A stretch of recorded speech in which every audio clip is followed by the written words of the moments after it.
Hi friends, welcome to Swathi pickles home made foods. ఈరోజు మన ఛానల్లో ఆర్డర్ వచ్చేసి కారపూస ఫ్రెండ్స్. కారపూస రెడీ చేస్తున్నాం.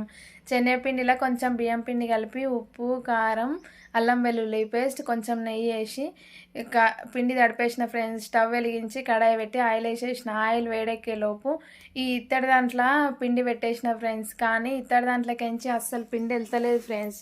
మళ్ళీ తీసి స్టీల్ దాంట్లో పెట్టేస్తే స్టీల్ దాంట్లోకించి మంచిగానే వస్తుంది ఫ్రెండ్స్. దాన్ని రౌండ్గా ఒత్తేసేయాలి ఫ్రెండ్స్. రౌండ్గా ఒత్తిన తర్వాత దాన్ని మెల్లగా తిప్పాలి ఫ్రెండ్స్. తిప్పేటప్పుడు కొంచెం ఇదైనా ఇరిగిపోతుంది. మెల్లగా తిప్పేసిన తర్వాత 2 మినిట్స్లో కాలిపోతుంది ఫ్రెండ్స్. మురుకులంతా టైం పట్టదు, దీనికి తొందరగా కాలిపోతుంది. ఇంకా చాలా బాగా వచ్చింది ఫ్రెండ్స్. చూడండి కారపూస ఎంత బాగుందో. తర్వాత కొంచెం కరివేపాకు వేసి వేయించి దానిపైన వేసుకున్న ఫ్రెండ్స్. ఫ్లేవర్ బాగుంటుందని. మీకు కావాలంటే కారపూస ఆర్డర్ పెట్టుకోండి ఫ్రెండ్స్. చాలా బాగుంది ఫ్రెండ్స్.